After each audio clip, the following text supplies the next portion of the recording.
ہرنی کی دعا۔ پرانے زمانے کی بات ہے، افغانستان کے ملک پر ایک بادشاہ حکومت کرتا تھا۔ اس کا ایک غلام تھا جس کا نام صفی الدین تھا۔ وہ بہت بہادر، عقل مند اور نیک دل تھا۔ اس کی انہی خوبیوں کی وجہ سے بادشاہ اسے بہت عزیز رکھتا تھا۔ ایک روز کی بات ہے کہ صفی الدین گھوڑے پر سوار ہو کر جنگل میں شکار کھیلنے گیا۔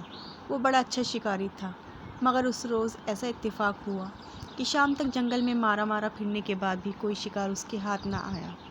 جب وہ واپس ہونے لگا تو ہرنی کا ایک بچہ اس کے سامنے سے گزرا۔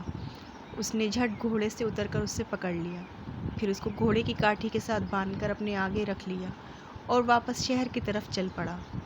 کچھ دور جانے کے بعد اس نے پیچھے مڑ کر دیکھا تو حیران رہ گیا۔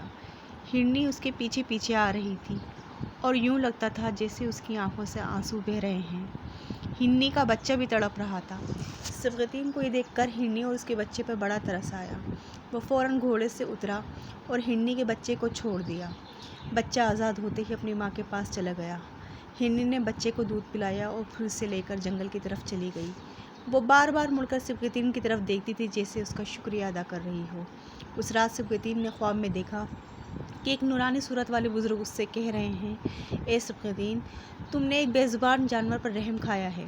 تمہارے اس کام سے اللہ تعالیٰ بہت خوش ہوا ہے اور اس نے خوش ہو کر تمہیں بادشاہت بخش دی ہے۔ اس خواب کے کچھ عرصے بعد بادشاہ نے اپنی بیٹی کی شادی صفی الدین سے کر دی۔